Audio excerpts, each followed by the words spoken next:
नमस्कार दोस्तों। मैं Rajat, faculty of government polytechnic Badaun.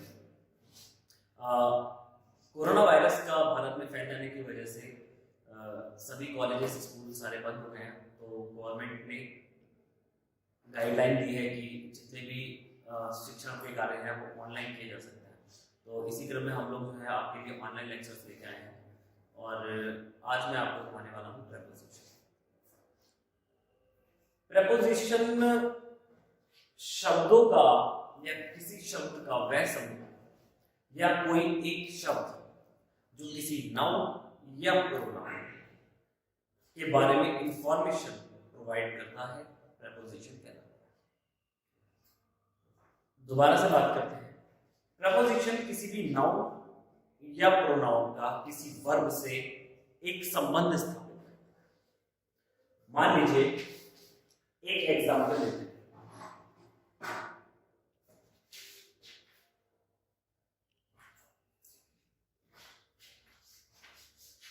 The cat is sitting under the table। अगर हम इस एग्जांपल को देखते हैं तब हम इसमें ये पाते हैं कि ये जो द है वो आर्टिकल के साथ कैट एक नाउन है। कौन सा नाउन है? प्रॉपर नाउन है। इसके अलावा यहां पर देखें तो ये सब्जेक्ट का काम करता है, यानी जो कैट है वो यहां पर सब्जेक्ट है और वो कैसा सब्जेक्ट है? एक नाउन है जो कि प्रॉपर नाउन है। इसके अलावा इस यहां पर हेल्पिंग वर्ब है एंड सिटिंग वर्ब है एंड टेबल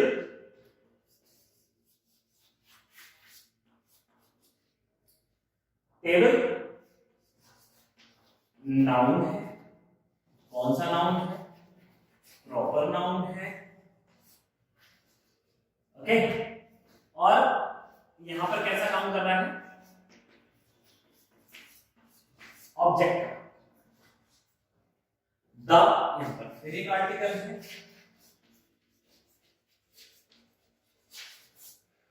अब बचता है अंडर। तो अंडर यहां क्या है दोस्तों? अंडर यहां पर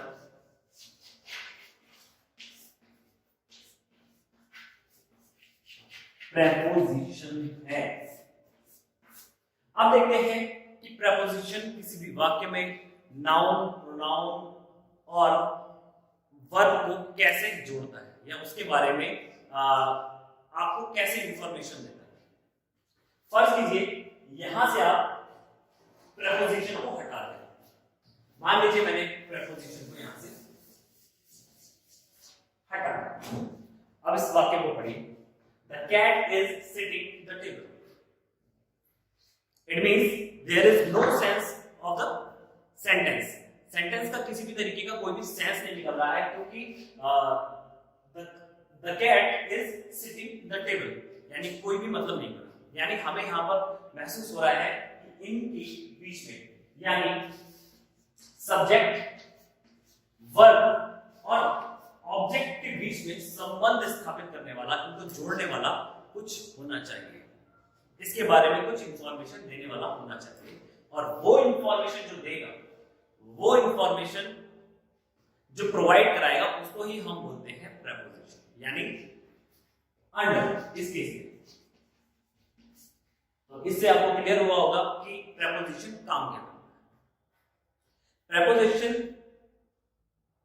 इसके अलावा और भी बहुत सारे काम करता है, लेकिन बेसिक अगर हम माने कि प्रेपोजिशन क्या काम करता है तो प्रेपोजिशन सब्जेक्ट, वर्ब और ऑब्जेक्ट का आपस में एक संबंध स्थापित करता है। ओके, एक हम और एग्जांपल लेते हैं।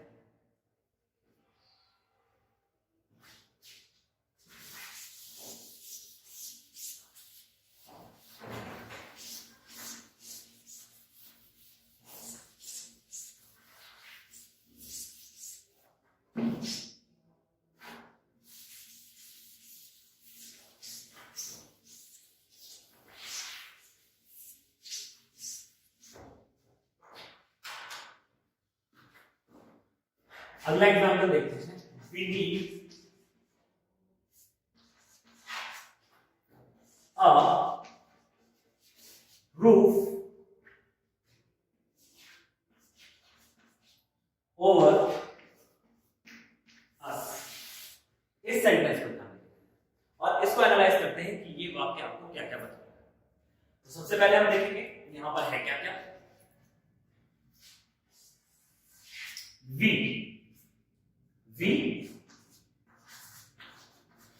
सब्जेक्ट है, नीड यहां पर वर्ब ए आर्टिकल का वर्क कर रहा है।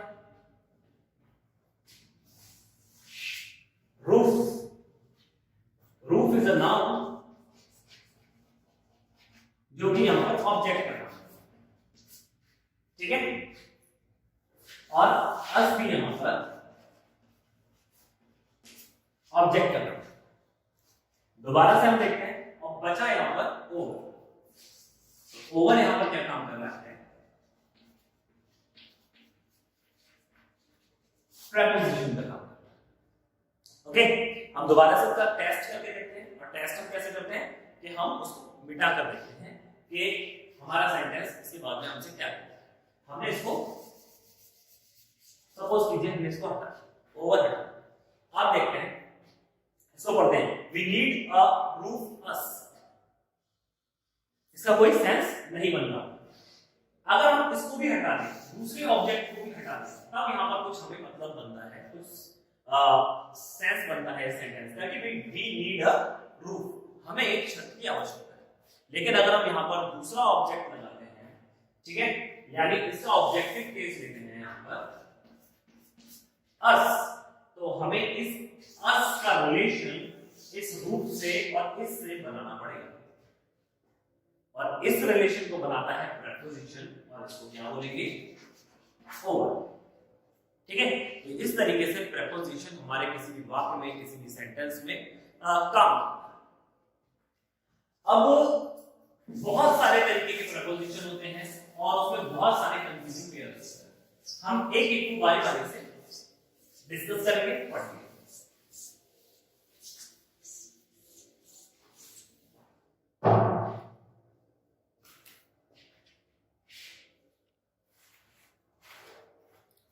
इस सब चीज से पहले मैं आपको एक नोट बता देता हूं, और वो नोट ये है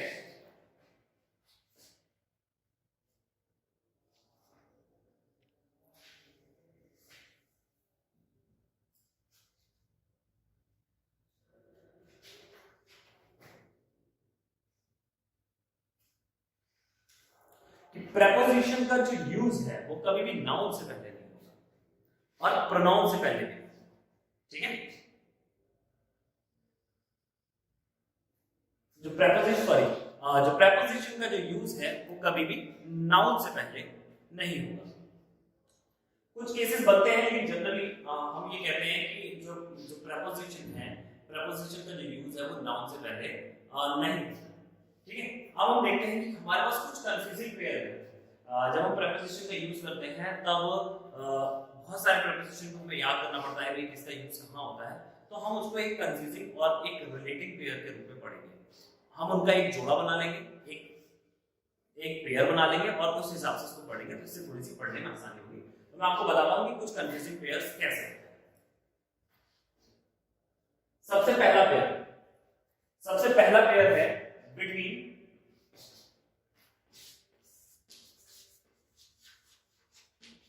between and among। between and among ये एक कंफ्यूजिंग पेयर है। दोनों ही प्रेपोजिशन among भी और between भी, और दोनों का ही मतलब होता है के बीच।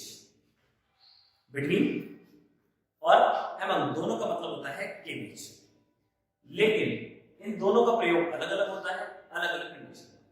दोनों का प्रयोग देखते हैं।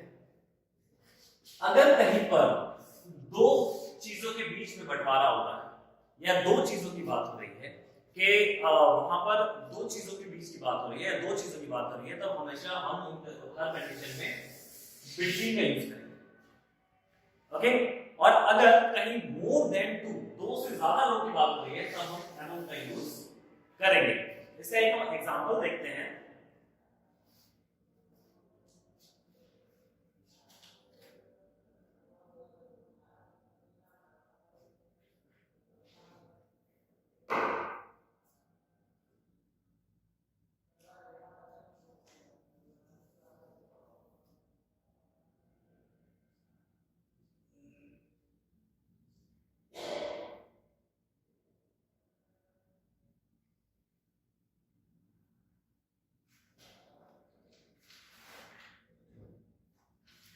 एग्जांपल देखते हैं। पहला एग्जांपल हम देखते हैं बिटवीन का, कि भाई बिटवीन का यूज कैसे करें। The match will be played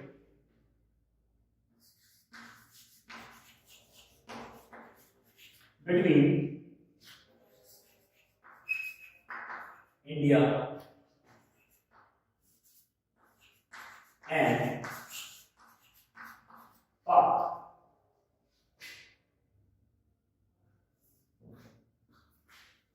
okay, तब इस सेंटेंस को अगर हम देखें तब हमें क्या पता चलता है। ओह सॉरी,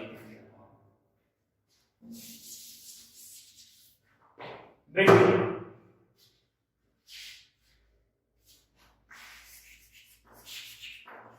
इंडिया एंड पाक।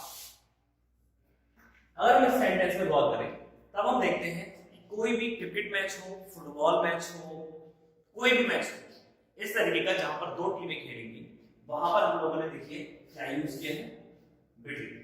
क्योंकि मैच जो है वो किसके बीच में हो रहा है, इंडिया और पाकिस्तान के। तो यहाँ पर अगर दो लोगों के बीच में कोई बात हो रही है तो वहां पर यूज करेंगे हम बिटवीन।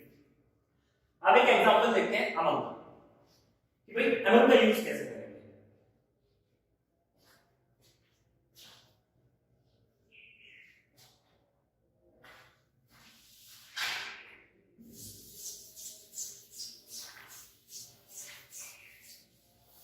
एमन का यूज कैसे, एमन का यूज कैसे।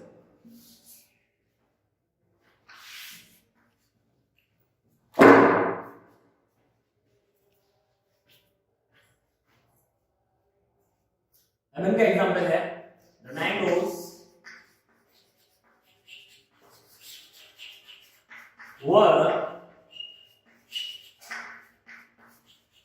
distributed among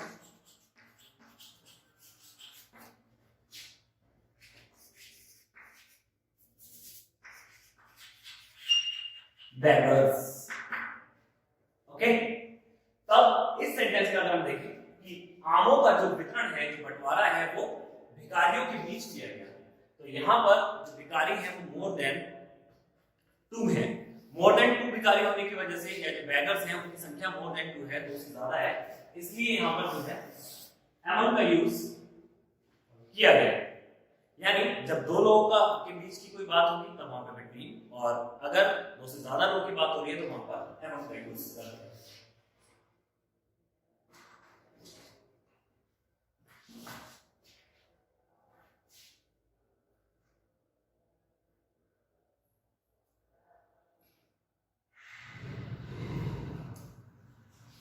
अब दोस्तों बिटवीन का एक एक्सेप्शन केस है, एक्सेप्शनल केस है बिटवीन और among। और बिटवीन और among का एक एक्सेप्शनल केस ये कहता है कि बिटवीन का यूज 2 से अधिक लोगों में या 2 से अधिक ऑब्जेक्ट के बीच में भी, सब्जेक्ट के बीच में भी हो सकता है, बशर्ते उनमें पहले से कोई रिलेशन हो। जैसे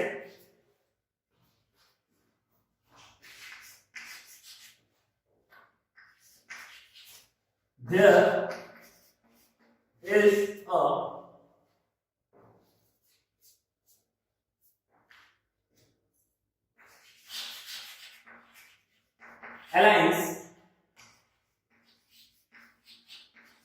between three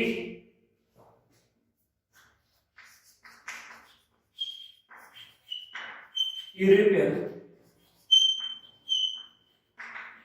nations,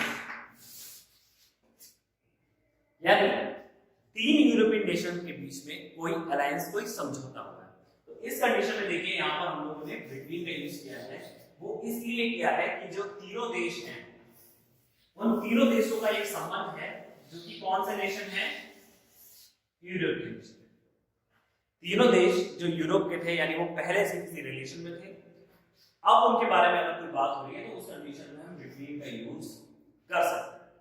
फिर एक क्वेश्चन होता है कि सर यहाँ पे एमन का यूज नहीं कर सकते क्या? एमन का यूज भी कर सकते हैं। एमन का यूज और बिटवीन का यूज दोनों सही है उस कंडीशन में जिस कंडीशन में उनके बीच में पहले से कोई रिलेशन है। Okay, is that clear?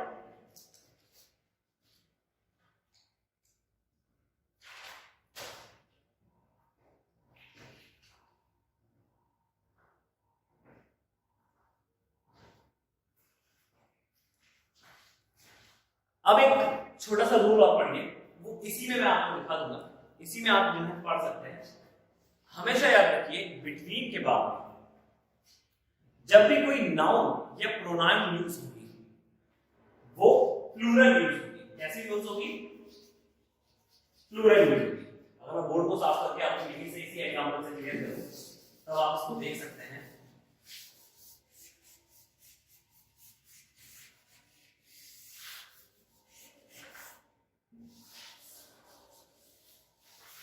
मैंने यहाँ पे नेशंस का यूज किया है, यानी यहां पर मैंने क्या यूज किया है? नाउन का कौन सा फॉर्म है? प्लूरल फॉर्म है ना। तो इसको आप हमेशा ध्यान रखिएगा। अगर कभी भी बिटवीन का यूज हो रहा है, आप बिटवीन का यूज कर रहे हैं, नो प्रॉब्लम, लेकिन आप बिटवीन के बाद में जो नाउन का यूज करेंगे वो नाउन आपका हमेशा कैसा होना चाहिए? प्लूरल होना चाहिए। ओके,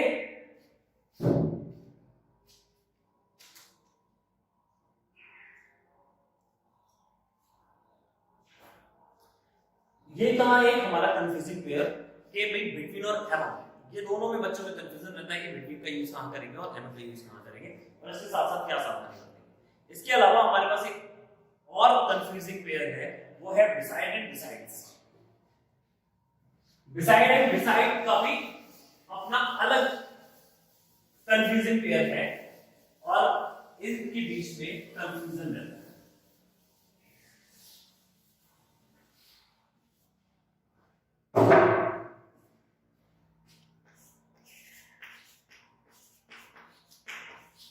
beside and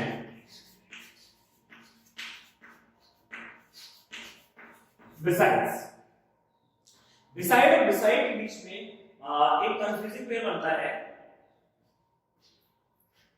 और इन दोनों के मतलब भी अलग होते हैं और ये दोनों ही प्रेपोजिशन है।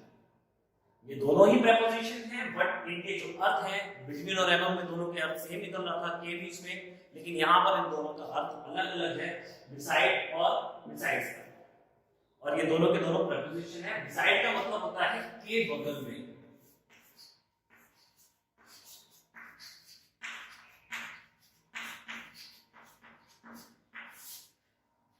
या कह सकते हैं के बराबर में।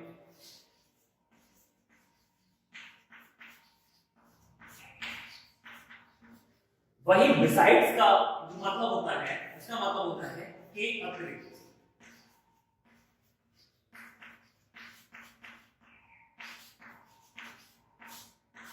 या बोले के अलावा,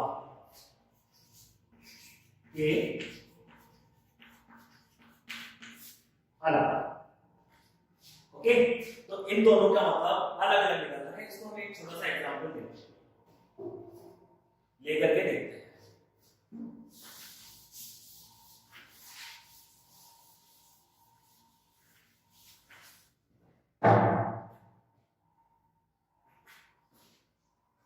एग्जांपल देखते हैं। He sat beside me. इस एग्जांपल को देखिए, इस एग्जांपल में क्या, अगर हम इसमें हर चीज पहचाने तो ये ही सब्जेक्ट है, और क्या है, सब्जेक्ट होने के साथ साथ ये प्रोनाउन, ये वर्ब है, ठीक है। और वर्ब की भी कौन सी फॉर्म है, past form. Object objective case में, ओके। और ये जो डिसाइड है, ये मी और ही और सेट, इन तीनों के बीच का रिलेशन बता रहा है। कौन बता रहा है, डिसाइड बता रहा है। यानी कि डिसाइड यहां पर क्या हुआ, प्रोनाउन। डिसाइड यहां पर प्रोनाउन हुआ, क्यों, क्योंकि वो इस सब्जेक्ट, इस ऑब्जेक्ट और इस वर्ब, इन तीनों के बीच में एक संबंध स्थापित कर रहा है, ठीक है। और यहां पर जो डिसाइड का मतलब मैंने आपको बताया, इसका मतलब होता है केवल में, यानी इस सेंटेंस का अगर मतलब निकाले तो क्या था कि वह मेरे बराबर में बैठा, क्योंकि पास में है, सेट लगाया, यानी इसका मतलब निकल के आएगा कि वह मेरे बराबर में बैठा। Okay, clear.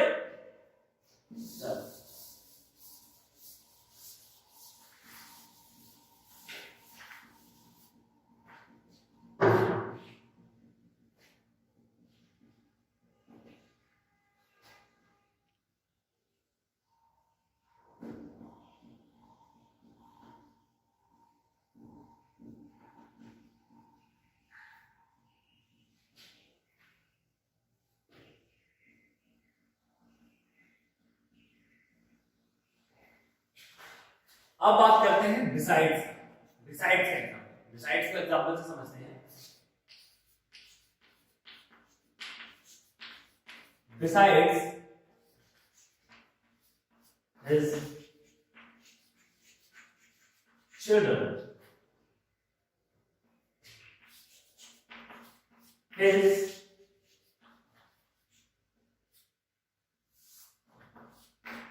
his father also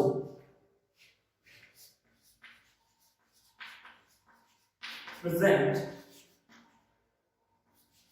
in the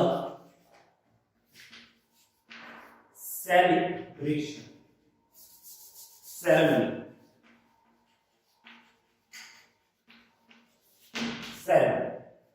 इस सेंटेंस को अगर हम देखें और इसको अगर ढंग से पढ़े तो क्या मतलब निकलता है, बिसाइड्स हिज चिल्ड्रन, यानी उसके बच्चों के अतिरिक्त, यानी उसके बच्चे तो आए ही थे, his father also present in the ceremony, उसके पिता भी जो थे वो सेरेमनी में मौजूद थे, यानी उसके बच्चों के अलावा उसके पापा भी उस सेरेमनी में मौजूद थे। यानी यहाँ जो डिसाइड का मतलब निकल के आ रहा है वो निकल के आ रहा है कि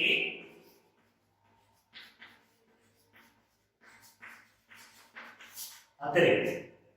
ओके, चलिए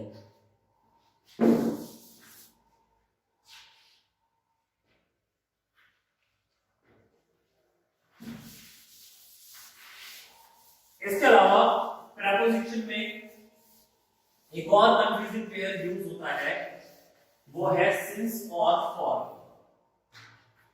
सिंस और फॉर, सिंस और फॉर, ये भी दो कंफ्यूजिंग पेयर की तरह ही प्रेपोजिशन में है और इनके बीच में भी बच्चों में बहुत ज्यादा कंफ्यूजन रहता है कि भाई सिंस का प्रयोग कहां करें और फॉर का प्रयोग कहां करें।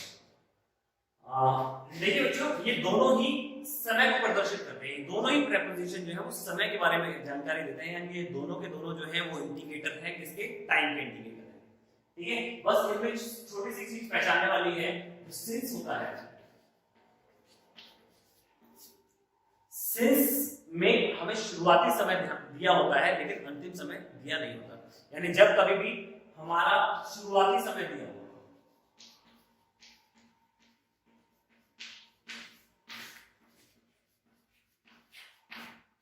जब कभी भी हमें शुरुआती समय दिया हो तब हम सिंस का प्रयोग करेंगे, और जब कभी भी हमें एक सर्टेन टाइम पीरियड दिया हो, एक पूरा का पूरा टाइम पीरियड दिया हो, 2 घंटा, 4 घंटा, 5 घंटा, 1 हफ्ता, 1 साल, 2 साल, 1 डिकेड, 1 सदी, जितना भी दिया हो टाइम, लेकिन वो एक टाइम पीरियड होना चाहिए। जब भी एक टाइम पीरियड दिया होगा तब आप फॉर का यूज करेंगे। ओके, फॉर का यूज कहां करेंगे? जब हमें टाइम पीरियड दिया होगा, यानी समय काल दिया पूरा, तब हम क्या करेंगे? फॉर का यूज करेंगे। छोटे छोटे एग्जांपल से समझते हैं। जैसे मैं बचपन से क्रिकेट खेलता हूं, बचपन से। अब इसमें कोई समय की सीमा तो भी नहीं है कि 2 साल, 5 साल, यानी इसमें शुरुआती समय दिया हुआ है कि भाई बचपन से खेल रहा हूं। तो उस कंडीशन में यहां पर जो है हम यूज करेंगे सिंस चाइल्डहुड। ओके, मैं सुबह से पढ़ रहा हूं, सिंस मॉर्निंग। मैं परसों से घर नहीं गया, since yesterday. Okay, day after yesterday. Okay, अब इस तरीके से हम लोग जब हमें शुरुआती समय दे रखा होता है तब हम जो है सिंस का यूज करते हैं। बट फॉर का यूज उस कंडीशन में करेंगे जब हमें पूरा का पूरा टाइम पीरियड दिया हो। मैं 2 घंटे से पढ़ रहा हूं, ठीक है, तो उस कंडीशन में भी यूज करेंगे फॉर 2 आवर्स। मैं 1 दिन से नहीं कर रहा हूं, मैंने 1 दिन ये काम किया, तो उस कंडीशन में क्या आएगा? For 1 day. तो उस कंडीशन में जब भी हमें टाइम दिया होगा तब हम उसको फॉर का यूज करेंगे। एग्जांपल देखकर समझते हैं छोटा सा।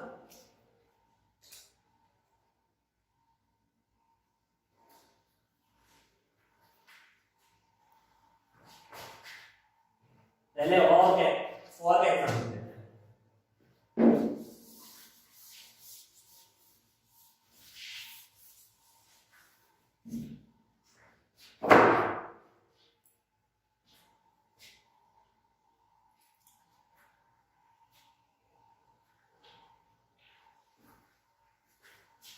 एग्जांपल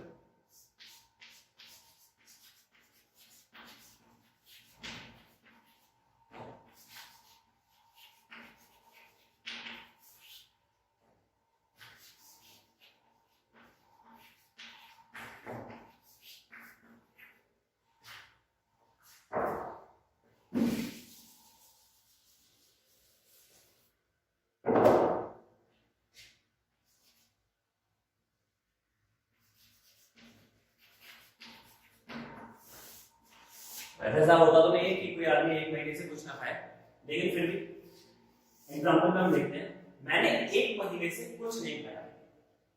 मैंने 1 महीने से कुछ नहीं खाया है। तो यहाँ पर जो 1 महीना है वो एक सर्टेन गिवन टाइम पीरियड है, उसका एक समय काल है कि 1 महीना पूरा। ऐसा नहीं है कि मैंने 1 महीने का स्टार्टिंग टाइम दिया हुआ है। अगर स्टार्टिंग समय दिया होता कि मैंने भाई 17 तारीख से कुछ नहीं खाया है, उस कंडीशन में क्या होगा? हमारा क्या यूज होगा? सिंस यूज होगा। लेकिन अगर हम बात करें एक गिवन टाइम पीरियड की, हमारे पास एक गिवन टाइम पीरियड क्या है? मंथ है ना, जो कि क्या है? टाइम पीरियड है। तो इस कंडीशन में हम लोग क्या यूज करेंगे? फॉर यूज करेंगे। जब भी कोई गिवन सर्टेन टाइम पीरियड यानी क्लोज टाइम पीरियड होगा तो हम फॉर यूज करेंगे। अगला एग्जांपल देखते हैं हम सिंस का।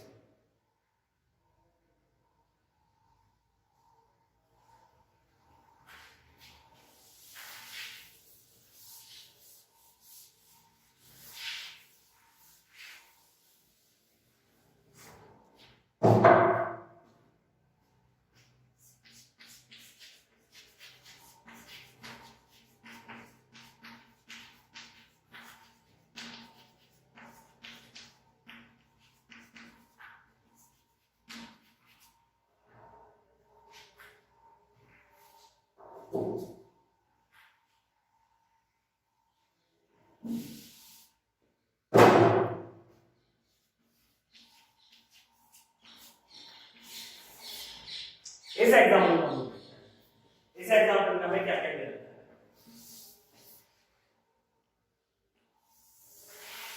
मैंने आपको बताया कि अगर कोई गिवन टाइम पीरियड दिया हो तो फॉर का यूज करते हैं, लेकिन यहाँ पे हमारे पास गिवन टाइम पीरियड नहीं है। हमारे पास शुरुआती समय है कि मैंने सन 2009 के बाद नहीं देखा है, लेकिन यहाँ पर समय दिया है, लेकिन समय की कोई बाउंडेशन टाइम पीरियड नहीं दिया हुआ है। इस कंडीशन में हम यहाँ पर क्या यूज कर रहे हैं, सिंस का यूज कर रहे हैं। यानी मैंने, अगर सेंटेंस का मतलब निकाल के देखा जाए तो हम बोलेंगे कि मैंने उसको सन 2009 के बाद नहीं देखा। ओके, तो ये जो है कंसेशन पेयर आपका एक और खत्म हो गया, जो सिंस और फॉर का।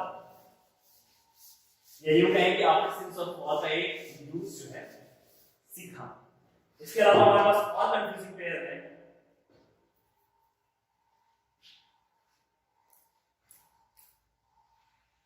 across and through।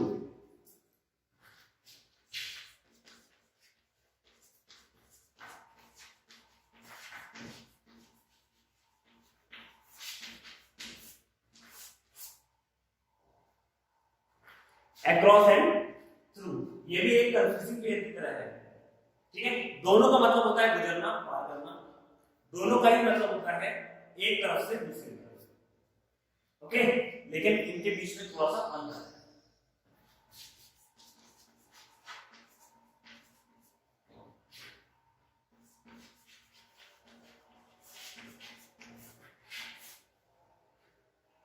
दोनों में अंतर देखते हैं।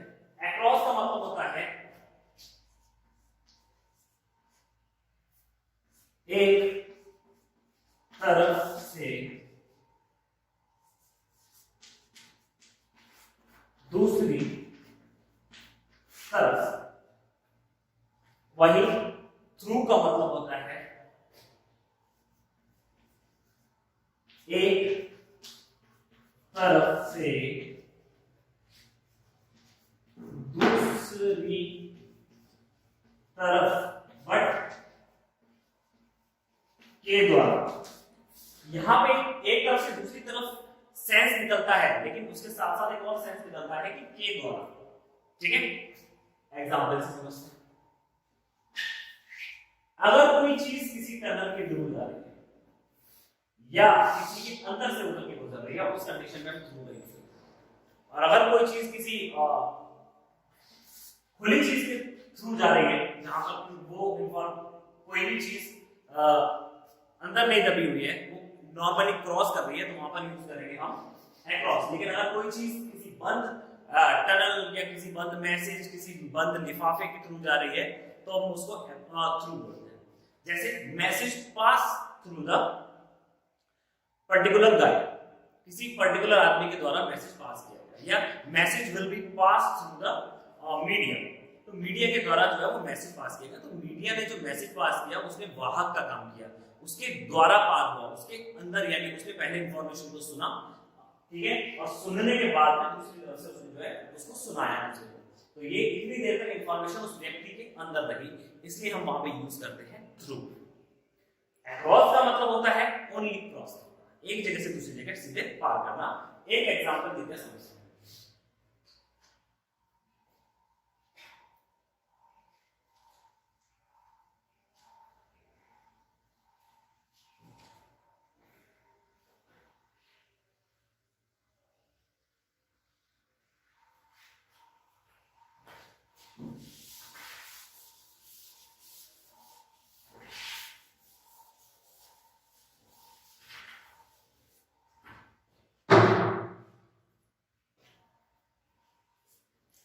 अक्रॉस का एग्जांपल,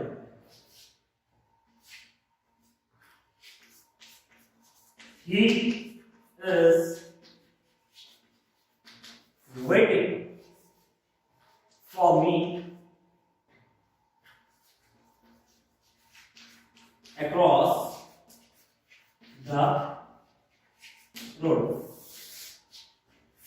वह सड़क के उस पार मेरा वेट कर रहा है, ठीक है। आईजी फॉर्म लगी हुई है, यानी कॉन्टिन्यूअस सेंटेंस है। तो वह सड़क के उस पार मेरा वेट कर रहा है। तो यहाँ पे जो अक्रॉस का मतलब निकल के आ रहा है, सड़क के उस पार की बात हो रही है। ये किसी के थ्रू नहीं हो रही है, या सड़क के नीचे से नहीं जा रहे हैं, हम सड़क के ऊपर से जाने की बात कर रहे हैं, या सड़क के ऊपर हमें दिखाई दे रहा है सामने, यानी सब कुछ विजिबल है। इस कंडीशन में हम लोग क्या करते हैं, अक्रॉस का यूज करते हैं, और इसका मतलब होता है कि पार। ओके, अब आगे हम बात करते हैं थ्रू, कि भाई थ्रू का यूज कैसे।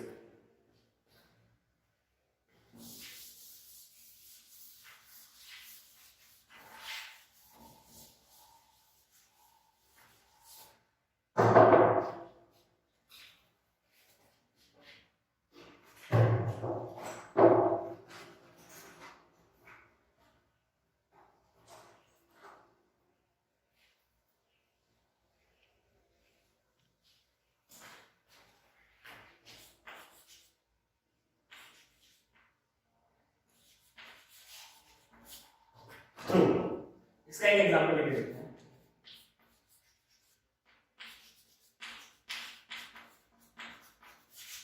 The message was conveyed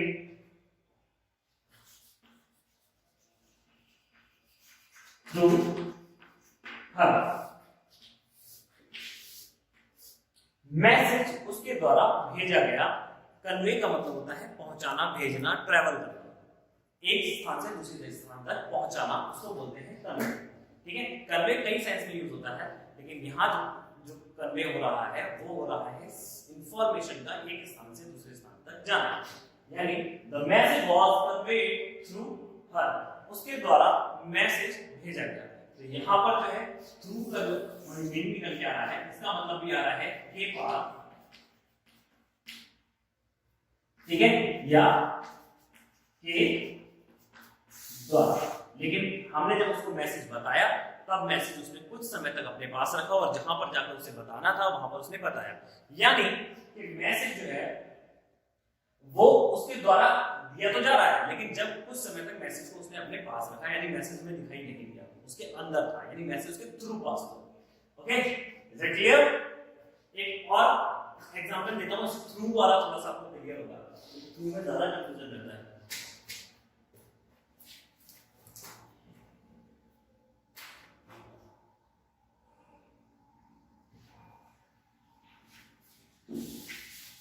through का एक और एग्जांपल, चलो इसको मैं एग्जांपल,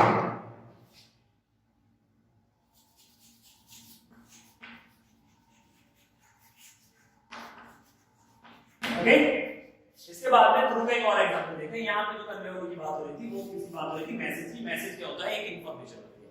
ओके, तो मैसेज या इंफॉर्मेशन की पार होने की बात हो रही थी। अब थ्रू का देखते हैं। The train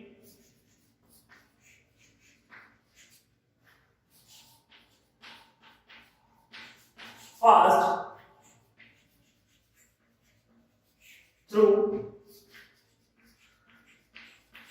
tunnel. टनल का मतलब, टनल मतलब सुरंग, यानी सुरंग एक जगह से खुली दूसरी जगह से बंद, यानी ट्रेन एक बार जब उसमें से घुसेगी तो वहां से निकलेगी तभी हमको दिखाई देगी, बीच में क्या रहेगी? इनविजिबल रहेगी, बीच में हमको दिखाई नहीं देगी, है ना? तो यहाँ पे इसलिए यूज करते हैं through. The train passed through tunnel, यानी ट्रेन को जो है ट्रेन ने किसी सुरंग को पार किया। क्लियर? चलिए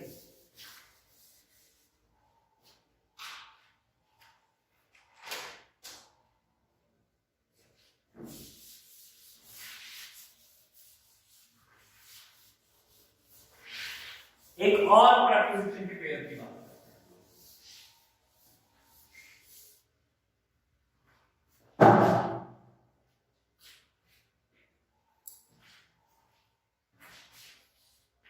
on and upon। on और upon का यूज हम कैसे करते हैं, इसको एक मैं छोटे से एग्जांपल से समझाता हूं।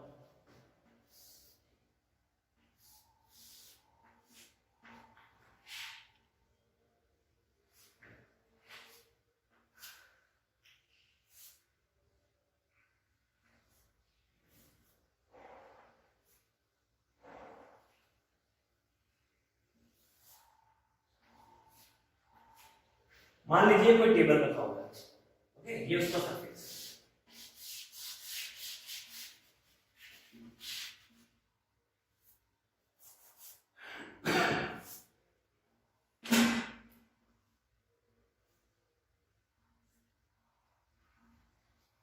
ये एक कोई टेबल है, उसका सरफेस है। तो यहां से हम समझते हैं कि ऑन और अपॉन क्या होता है। मान लीजिए एक बॉल जो है वो टेबल पर रखी हुई है, ठीक है, ball is on the table. Ball कहां है? टेबल पर है, okay.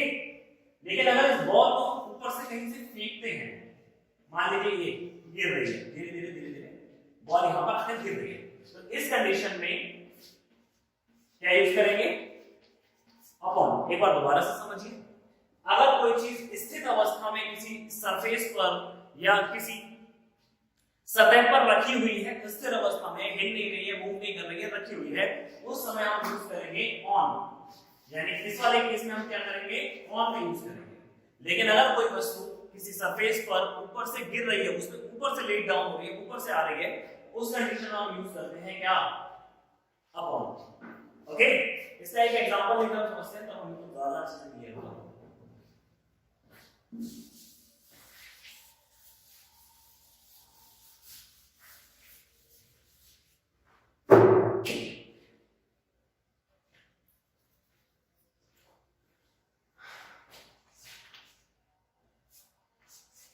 The book is on the table,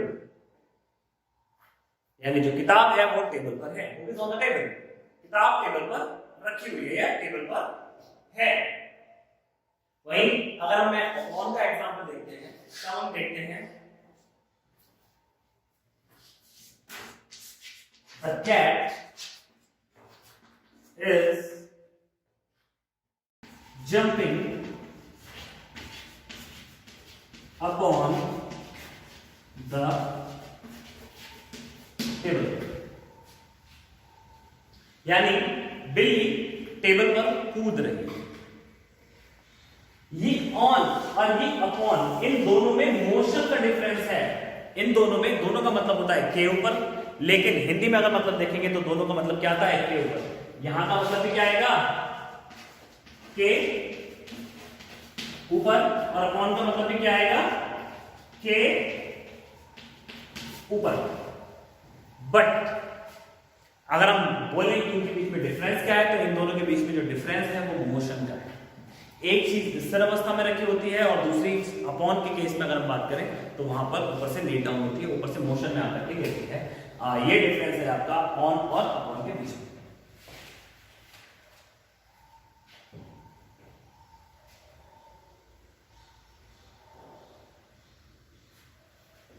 एक और कंफ्यूजिंग पेयर है ओवर एंड अंडर। ध्यान रखिए दोस्तों, मैं आपको जो प्रेपोजिशन है वो प्रेपोजिशन अलग अलग ना पढ़ा करके कंफ्यूजिंग पेयर्स के बीच में पढ़ा रहा हूं, कंफ्यूजिंग पेयर के हिसाब से पढ़ा रहा हूं, जिससे आसानी से आपको याद रखने में थोड़ी सी आसानी होगी और एक पेयर एक बार में आप पढ़ेंगे। ओके, अगला जो पेयर है वो है ओवर एंड अंडर।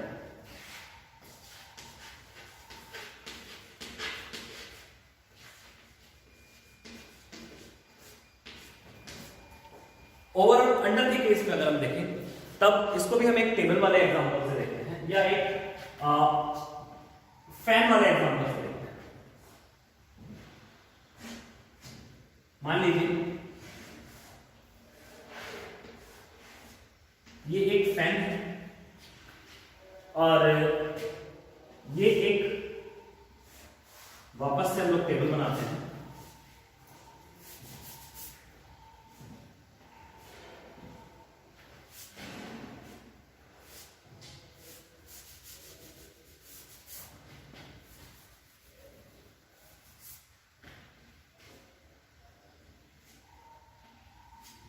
ये एक टेबल है और इसके नीचे एक बॉल रखी है। अगर हम बात करें ओवर एंड अंडर, तो यहां पर हम देखिए टेबल के ऊपर फैन है, बट टेबल और फैन के बीच में कोई भी कांटेक्ट नहीं है। इस कंडीशन में हम बोलेंगे the fan is over the cot, या कॉट नहीं, टेबल। यहां पर टेबल है, कॉट नहीं है। The fan is over the table, यानी फैन जो है वो टेबल के ऊपर है। ओवर का मतलब होता है के ऊपर, और अंडर का मतलब होता है के नीचे। और अगर हम इस बॉल की बात करें तो बोलेंगे ball is under the table, ball जो है वो टेबल के नीचे है। लेकिन ध्यान रखने वाली बात यह है दोस्तों, इन दोनों के बीच में कोई भी कांटेक्ट नहीं है यहां पर, ठीक है, ओवर में भी और अंडर में भी, ठीक है। एग्जांपल लिख लीजिए, एग्जांपल नोट कर लीजिए। ओवर का एग्जांपल है जो ये मैंने आपको एग्जांपल बताया, यही आप इसको नोट करिए क्योंकि ये याद रखने में आपको ज्यादा आसानी होगी। The fan is over the table, okay. और अंडर का भी एग्जांपल सेम लिखिए, the ball is under the table.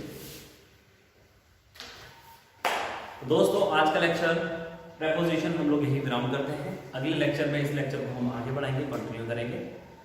तब तक के लिए कोरोना वायरस से सावधान रहें, सोशल डिस्टेंसिंग बनाकर रहें, ज़्यादा गैदरिंग ना करें, अपने हाथों को बार बार धोएं, सारी चीज़ों को सैनिटाइज करके रखें और अपने नाक, कान, आँख और मुंह आदि को ना छुएं। सतर्क रहें, सतर्कता ही इस समय आपके स्वास्थ्य की कुंजी है। अपने आप को सतर्क बनाए रखें और बाहर ना निकलें। धन्यवाद।